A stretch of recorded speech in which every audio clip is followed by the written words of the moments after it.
The Romans were the last superpower of the ancient world. From their capital, they ruled over the entire Mediterranean region.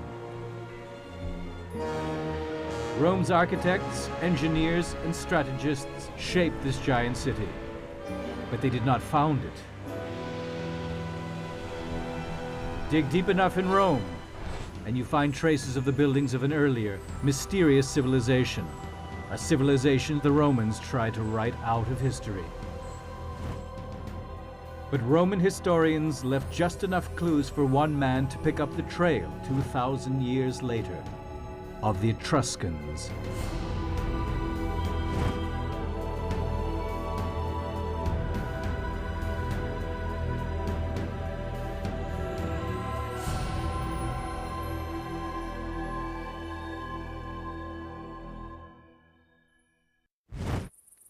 (1881). In the tiny Tuscan town of Campiglia Marittima, Isidoro Falchi serves as both doctor and counselor. His hobby is archaeology. He's fascinated by the mysterious Etruscans who lived here before the Romans. He'd like to devote all his time to it, but he's a busy man. Today he's mediating between two local peasants in a property dispute. It's always the same story. Over the generations, conflicting traditions about the rights of use of fields and meadows have become a source of interminable quarrels among the peasants. And caught between them is the counselor, who often must make do with documents which at least one side is bound to reject as unreliable, if not downright invalid. Finally, he just has to make a ruling and trust they will agree to it. This is where the boundary will be. In the countryside around Campiglia Marittima, Isidora has often found fragments of ancient pots and vases, impossible to identify. He's also found plenty of Roman coins. But this one is different. It has an inscription he can't quite decipher. His instinct tells him it could be connected to the Etruscans.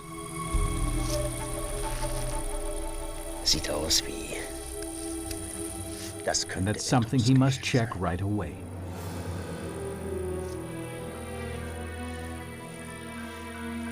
He can leave the two farmers to accept his decision or keep on arguing.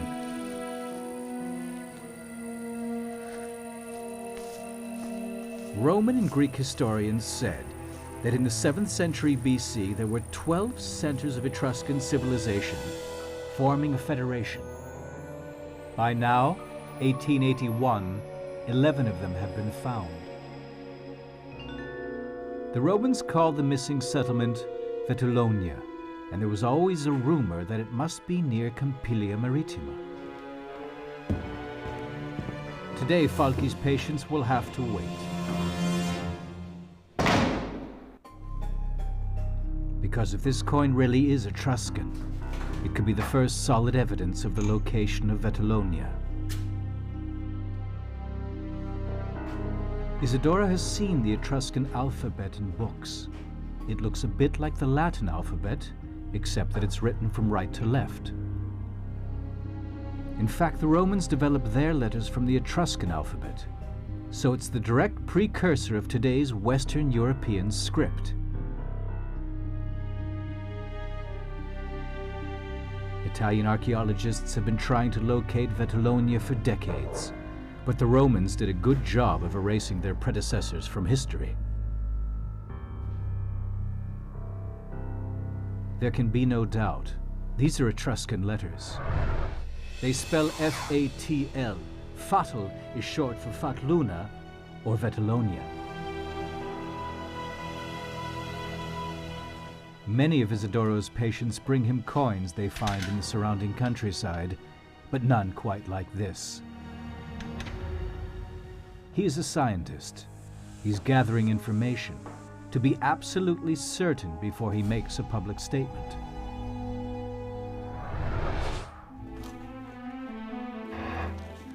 Even 130 years later, Isidoro Falchi is still something of a hero and role model for Etruscanologist Simona Raffanelli. He believed totally in his own ideas. For this reason, in particular, I admire Isidoro Falchi. Isidoro Falchi, like Schliemann for the ancient world, had the force to believe that what he taught, it was real, it was true. Isidoro has chosen the most difficult of tasks, rediscovering and reconstructing a lost world which has left so little behind. Even today, our understanding of Etruscan civilization is a jigsaw puzzle in which many parts are missing. We only have what was built in stone, like the necropolis of Cerveteri, the city of the dead.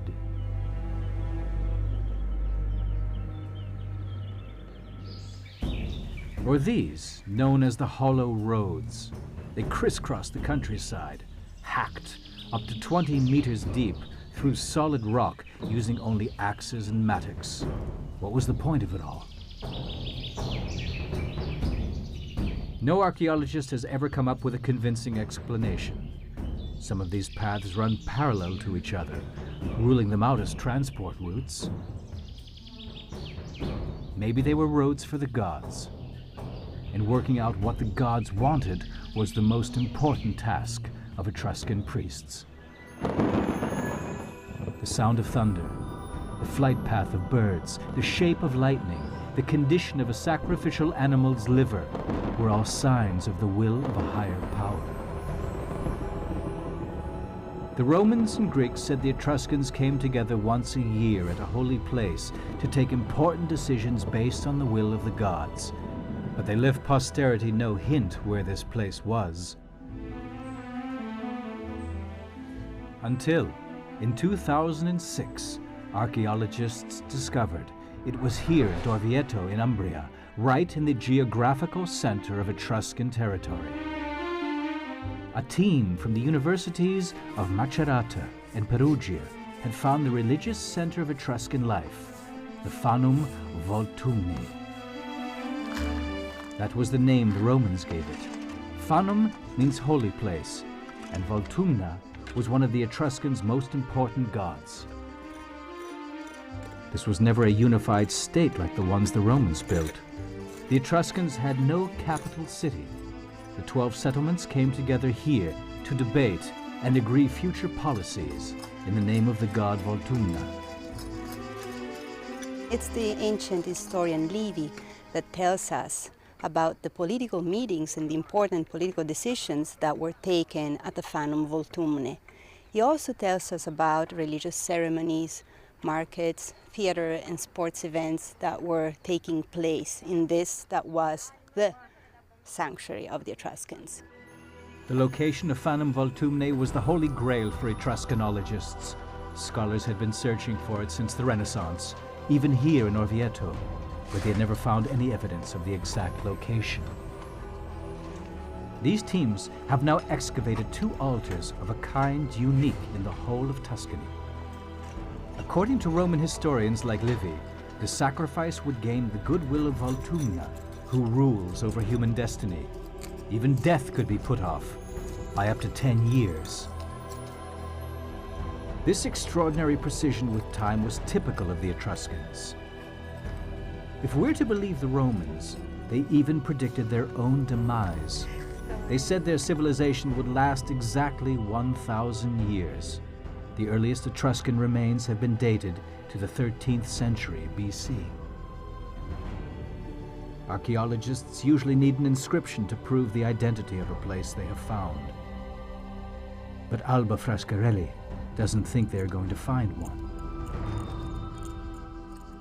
The fact that Livy talks about it several times but never tells us where the Fanum was gives us the idea that the Fanum was so famous among the Etruscans and among the Romans that he did not need to say where it was.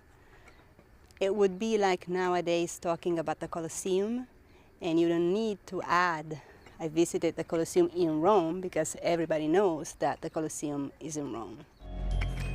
Instead, they're putting together all the small details that prove this was the Etruscans' most holy place.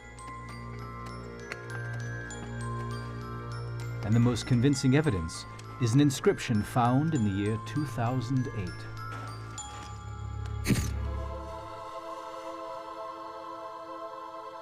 It's on a fragment of a vase. It's the name of the father of the gods, Apis. This, the experts believe, is almost certainly the Etruscan equivalent of the Roman name Voltumna.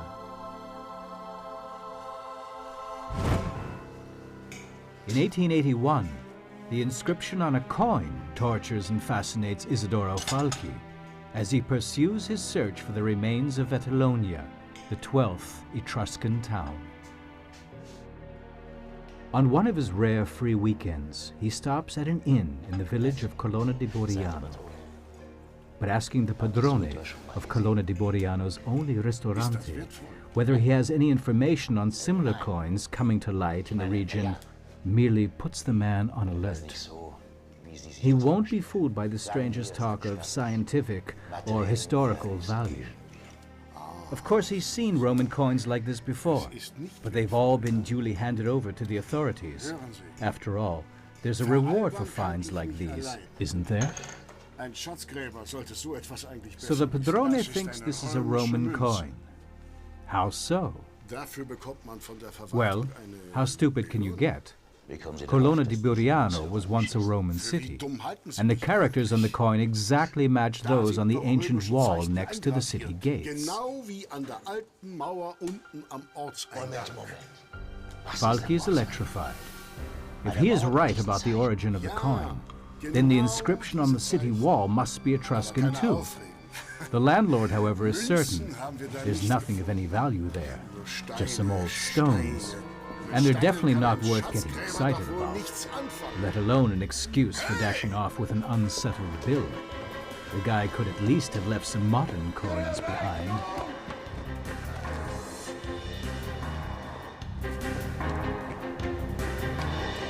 Like many towns in southern Tuscany, Colonna di Boriano was built on Roman foundations.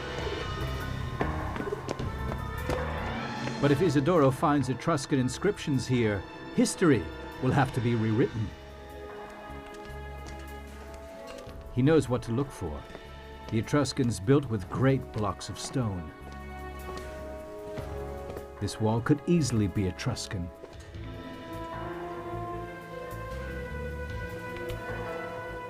These must be the inscriptions the landlord was talking about.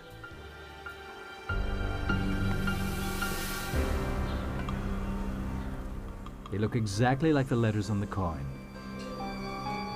Isidoro slowly realizes that Colonna di Boriano once had a very different name. This is Vetulonia.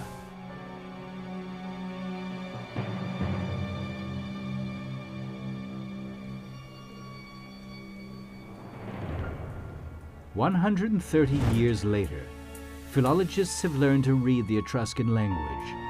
They have discovered that it's based on the Greek alphabet.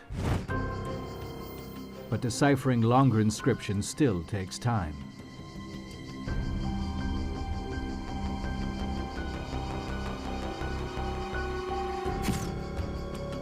Etruscan has turned out to be a language island among Indo-European tongues, completely unique with one strange exception.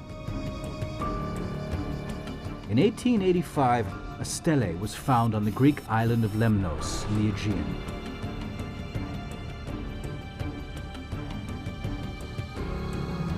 "2,700 years ago, a stonemason inscribed words on a gravestone in a language extraordinarily similar to Etruscan.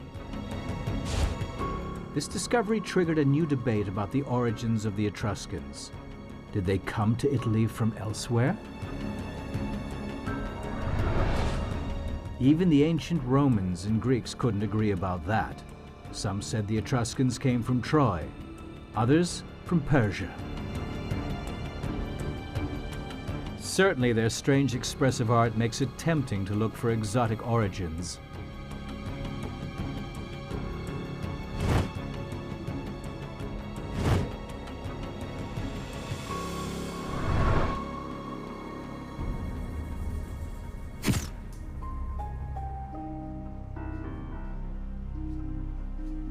Professor Alberto Piazza of Turin University is the man with the skills to find out. Like Isidoro Falchi, he's not a professional researcher into the Etruscans, or even an archaeologist. Professor Piazza is a geneticist. It's very difficult to decide on the basis of archaeological record alone. What I think is it must be more open to different and maybe completely different hypotheses, and science is really giving, and molecular biology today is given some test of hypotheses that in many cases is useful to investigate. When Piazza was investigating the Italian genetic heritage, he discovered that the genetic makeup in one region is distinctly different. Tuscany, the place where the Etruscans were first recorded. West of Siena, Piazza selected 3 communities where he hoped to encounter Etruscan roots.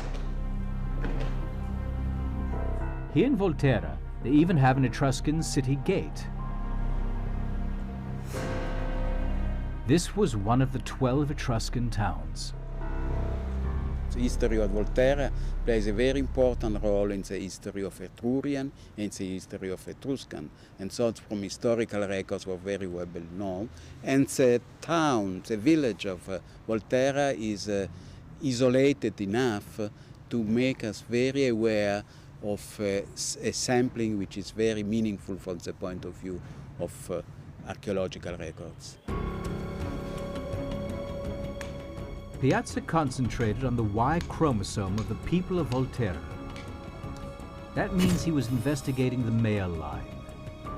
He looked for men whose forefathers had lived in the town for at least 3 generations and had surnames familiar in this region for hundreds of years. Since the 1980s, Piazza has been comparing his data with DNA from right across Europe. He's had to wait more than 20 years for the results, half a career. No time at all in the 500 years this debate has raged. Where did the Etruscans come from? In 1881, one subject was not up for debate. Any suggestion that the Etruscans could have been in any way superior to the Romans would have been laughed out of court, especially if it came from an amateur archaeologist, a Tuscan country doctor. Italy has just become a nation again. Ancient Rome is seen as the cradle of Italian culture, especially by the archaeological authorities. Falchi knows he will have to find something very special to persuade them to think again. He travels to Florence to get a license to excavate at Colonna di Buriano. After half a day in a hard chair, and with the last train leaving in about an hour, Falchi, although not unversed in dealing with the Italian bureaucracy, is no longer in the mood for diplomatic niceties. Clearly a mistake. Where did the dottore say he was from? Oh yes, Campiglia Marittima, wasn't it? But anyhow, what brings a country doctor to the venerable halls of the Antiquities Department? The superintendent is fully engaged in managing the rich cultural heritage of ancient Rome. Falchi is afraid that any leak of his discovery may lead to a most unwelcome rush of treasure hunters. He dares only whisper his sensational news, that he has found Vitalonia, the 12th city of the Etruscans. But to the man behind the desk, Falchi is just one of those amateur archaeologists whose finds, always sensational of course, are a veritable plague these days. Or at best, rather amusing. Falchi has brought nothing to show, and that's because he is no amateur. He's come to initiate a proper scientific excavation. But he's talking to deaf ears, and so, fuming and exasperated, he storms off. At the end of the 19th century, archaeology was in the hands of the Italian aristocracy. There was no room for outsiders. If you are not a scholar or a real archaeologist, it's difficult just now to be listened by the other scholars, by the other modern archaeologists. Falchi should found meet a lot of difficulties, a lot of problems, just because it was only a doctor. It's often tough for pioneers. That hasn't changed in the last 130 years. For a long time, the archaeological establishment was skeptical about Alberto Piazza's research. How could blood tests and DNA analysis do what the experts had failed to establish on site among the remains? By 2007, Piazza had analyzed 15,000 DNA samples from all over Europe.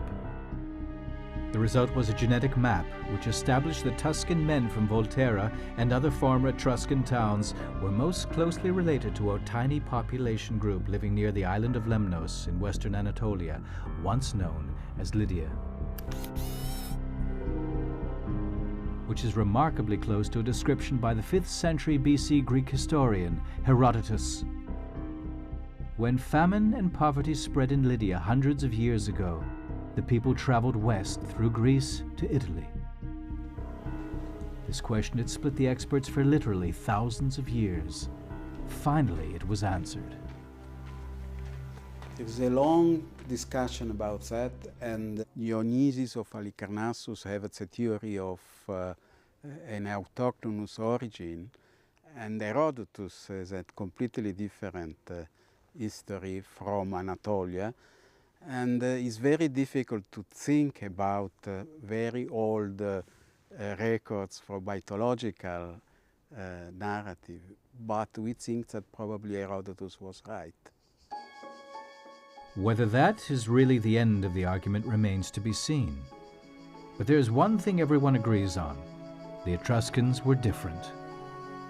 It wasn't just that their architecture looked different. They had a different attitude to life.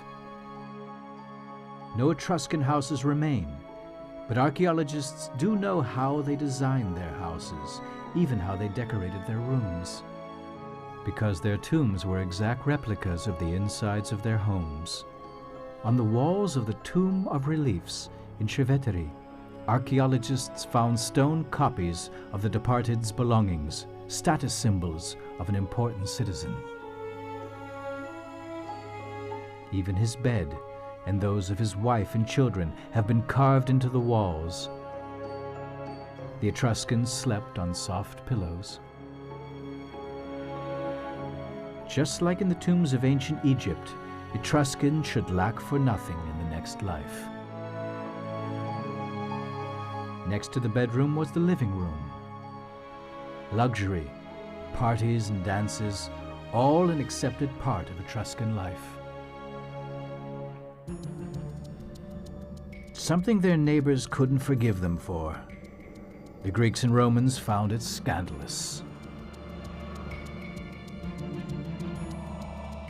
Greek historian Theopompus, perhaps he deserved his name, said group sex was de rigueur for the Etruscans, and no Etruscan man could be sure if he was the father of his children. As recently as 1960, the tomb of chastisement was found in Tarquinia. It seemed to confirm the cliché. It's difficult to be sure whether the Etruscans really did lead a debauched existence. We have so little written material from the Etruscans themselves. The wall paintings are the only real evidence for today's scholars. In Tarquinia, Cornelia Weber-Lehmann has spent years studying the paintings in more than 60 tombs. Sadly, just like in the pharaohs' tombs, increasing humidity is making the paintings fade faster and faster. To record and research the information in the paintings, Cornelia's artist colleague painstakingly copies the outlines on a transparent sheet with a marker pen.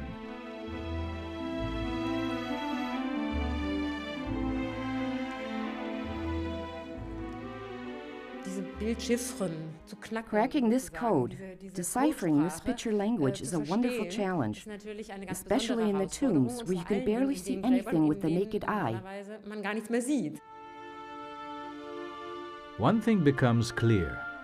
The Etruscans' jealous neighbors and competitors in Greece and Rome picked out salacious details of their lives in order to discredit them. By far the majority of pictures show men and women relaxing together at table.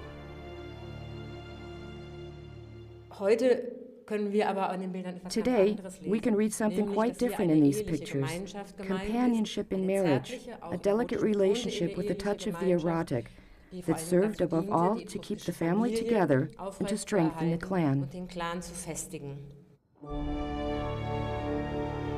Etruscan women were independent. They had their own money and possessions.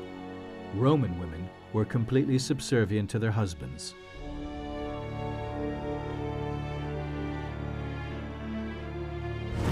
This was an astonishingly modern form of a society for ancient times, a sophisticated, life-loving culture. It must have been particularly annoying to the Romans. In almost all respects, the Etruscans were a step ahead of them. Insights like these make the tiring work in the humid, sticky tombs more than worthwhile. Even after 30 years, Cornelia can still be surprised. This illustration of a banquet from 490 BC shows more than just the table manners of the Etruscan elite.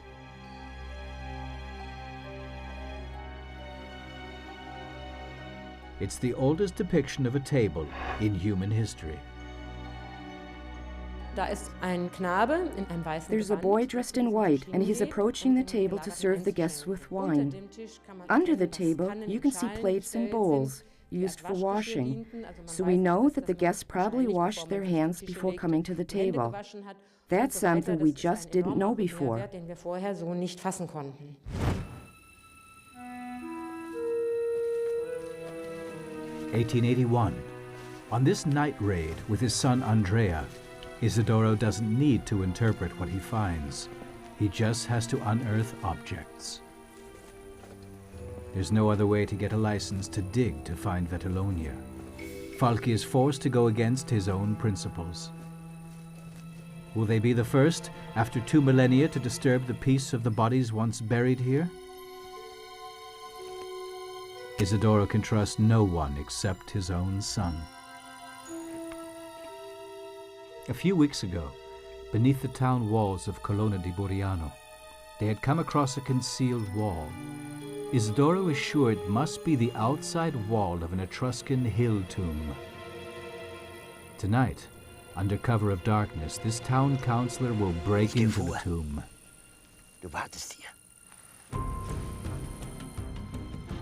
Isidoro hopes that by presenting the authorities with a fait accompli, he will make them give him his license. If he's lucky, this could be an undisturbed tomb, and then he could find incredibly rare Etruscan artifacts.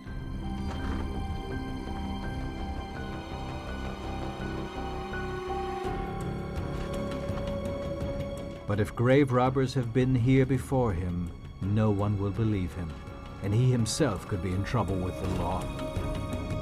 Andrea, come. Carefully, Falchi starts to examine what lies in front of him. It seems to be intact. It's a rare piece of good luck.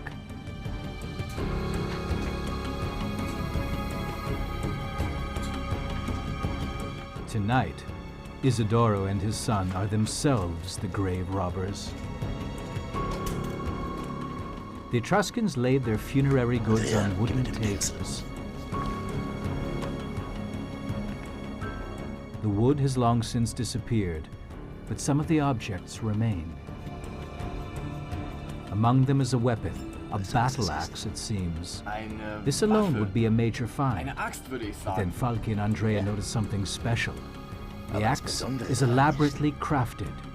and it is made of iron.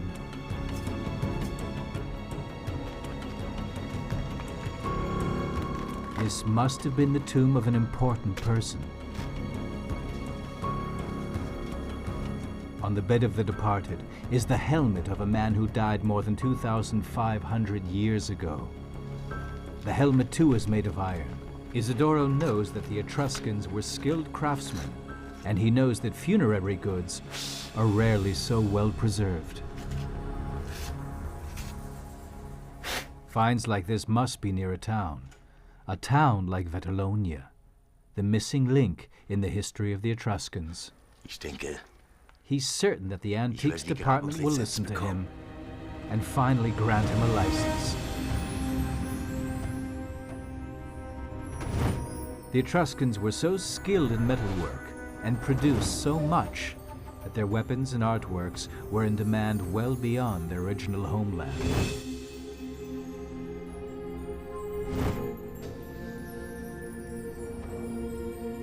As their prosperity grew, they founded town after town.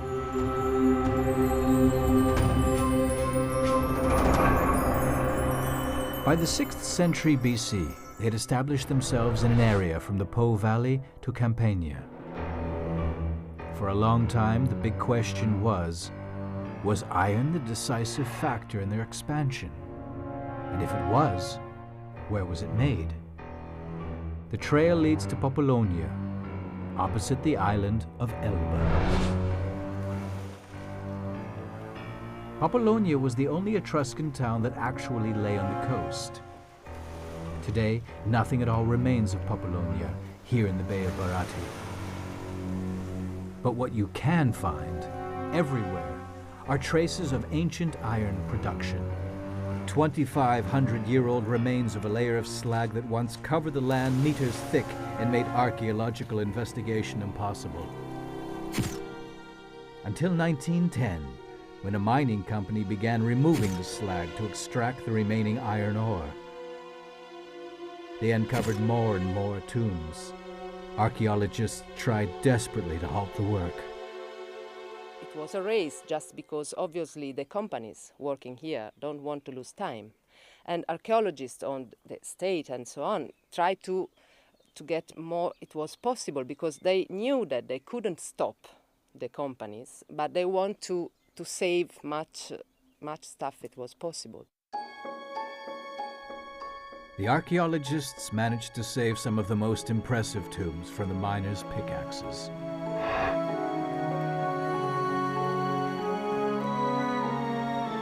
The slag had covered the tombs with an airtight layer, conserving them and protecting them from grave robbers. Circular tambour tombs with a diameter of 40 meters were revealed, constructed by Populonia's super-rich upper class, who controlled the iron mining, smelting, and manufacturing.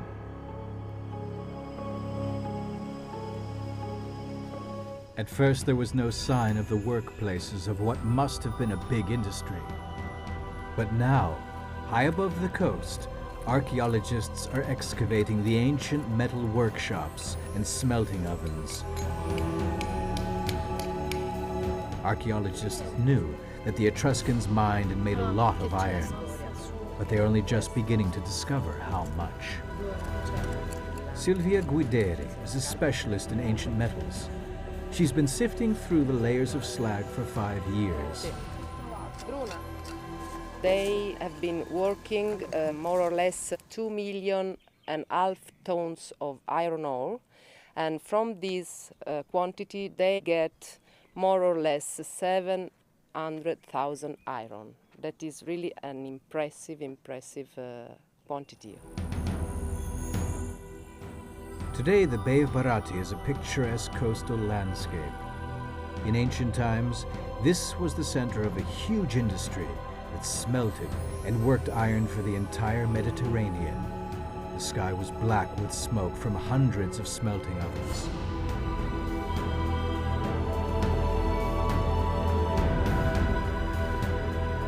More and more slag was produced.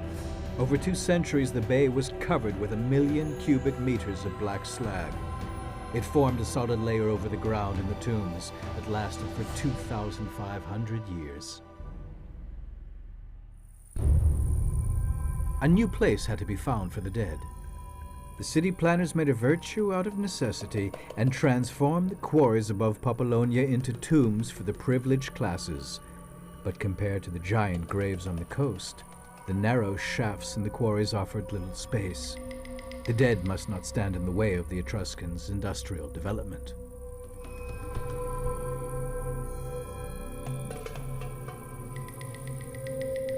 Here, the prosperity of the living was more important than life after death.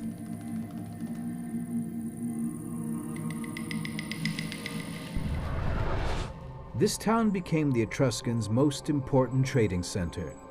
Metal was exported from Populonia to the entire Mediterranean region. The most significant trading relationships were with the Greeks and the Phoenicians. In return, the most desired import was Greek pottery. If an archaeologist today finds Greek pottery in this region, it's a sign of a tomb of a wealthy Etruscan.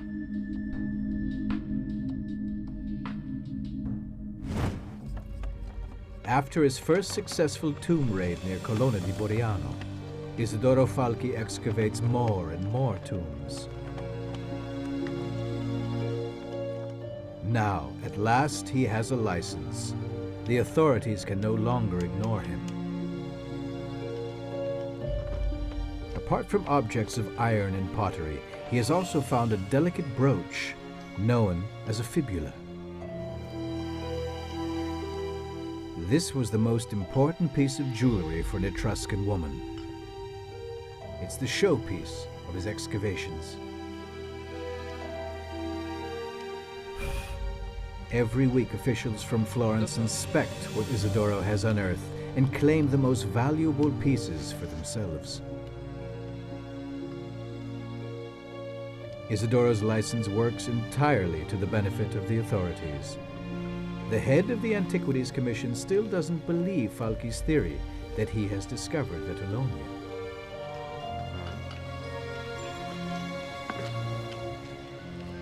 The finds may be quite nice, the superintendent says, and will make a welcome addition to the exhibits already in his museum.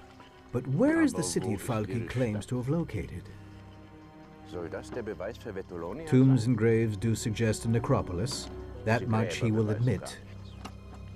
But to prove the existence of a city of the living, there should be traces of streets, foundations of a house, remnants of the city gates, walls, something like that. Here, there are merely graves. As long as Isidoro can produce no solid evidence of the town, he remains, in their eyes, a fortunate amateur. But Falchi hasn't shown them everything he's found.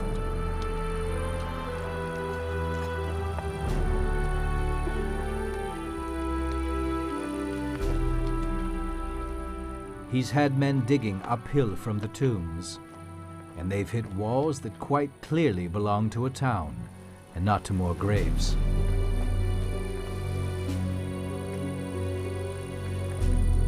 The officials are, for once, speechless, but not for long. Rather condescendingly, Falchi is invited to join in for the official photograph. The superintendent is prepared to include Falchi in case this discovery makes headlines, but he rather hopes it won't, as then he would have to publicly acknowledge that Falchi was right all along. He is still unwilling to admit that the country doctor from Campiglia Marittima has indeed found Vetulonia. We shall see, are his final words on that day. Falchi can't keep from quipping, "Sir, that's the first time you've been right." Falchi digs on. He finds more and more walls of Etruscan houses. Entire sections of an ancient town are revealed that had completely disappeared off the map.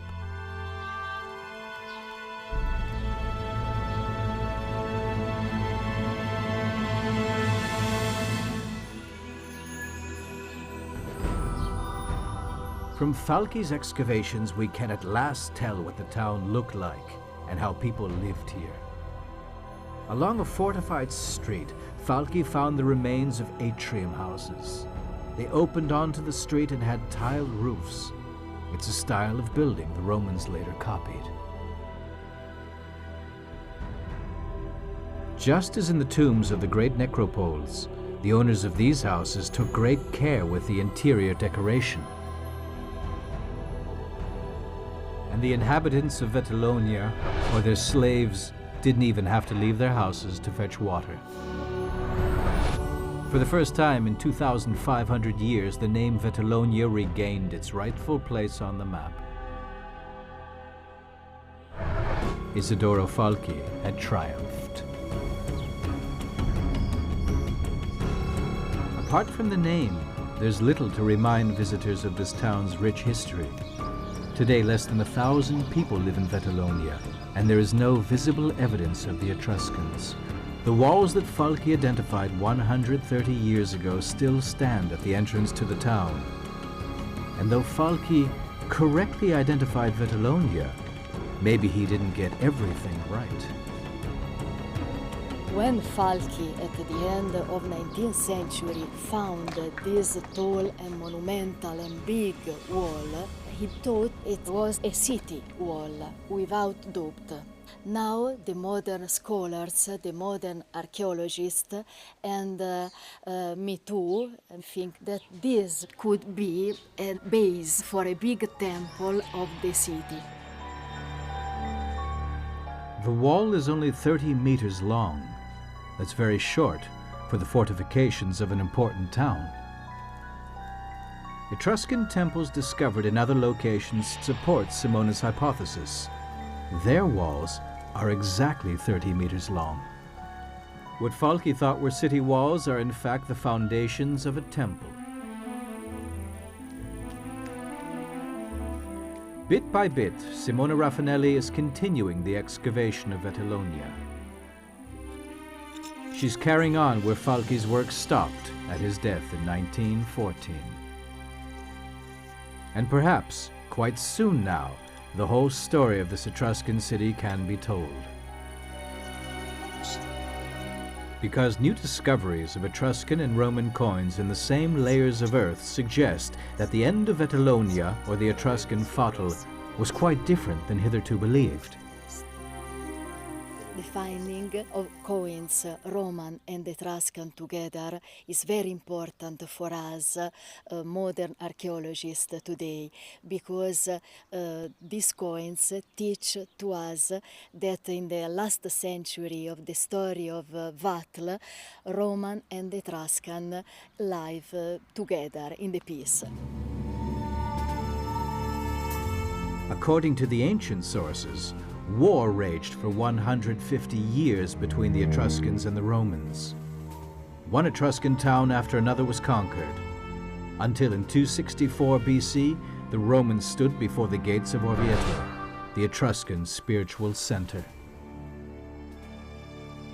The city on the cliffs that the Etruscans called Velsna was destroyed. But what happened to the sacred site at the foot of the cliffs? The Roman invaders knew this was the sanctuary of the Etruscans' chief god, Voltumna. Was it the site of a fierce last-ditch struggle between the two civilizations? Examining layers from many hundreds of years of history, archaeologists found a tiny relic that suggests a far less violent end to Etruscan civilization than the Romans like to publicize. It's a small bronze statuette of a human figure. The surprise is in its date, which makes it clear that it wasn't an Etruscan who brought this offering to the shrine. This body of bronze statuette is significant because we can date it to after the Roman conquest of Velsna. So this proves that the Romans were still using the sanctuary, were still donating votive offerings to the sanctuary itself. So it means that they wanted to keep it alive, and this only happens when a sanctuary, a sacred place, was most significant and important. The Etruscans in Orvieto were eventually resettled by the Romans elsewhere, but the Romans kept alive the cult of their most important god.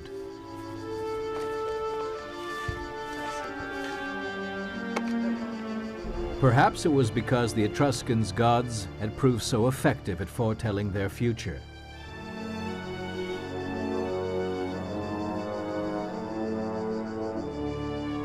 According to the prophecies of their priests, Etruscan civilization would last for 10 epochs.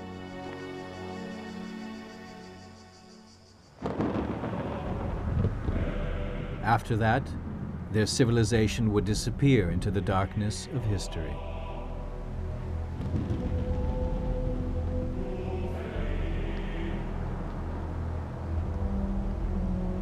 Ten Etruscan units of time, a little less than 1,000 of our years. According to Etruscan legend, an iron nail was hammered into the wall at the temple in Orvieto every year as a sign of time slipping away.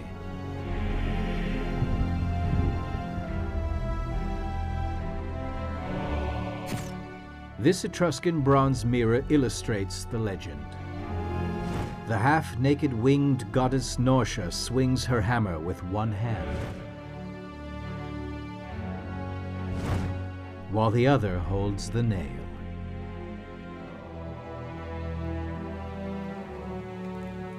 The prophecy of the Etruscan priests proved eerily accurate.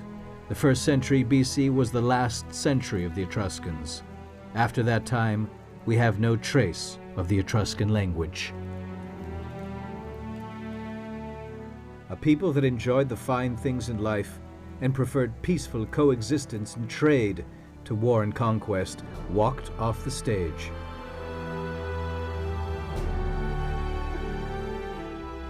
The Etruscans simply disappeared into the expanding Roman Empire. The Romans built over their towns, and they in turn gave way to other invading tribes.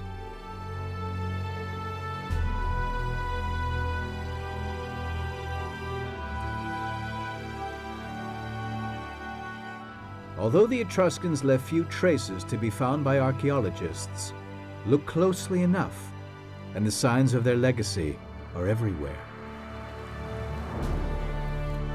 Their spirit lives on in Tuscany.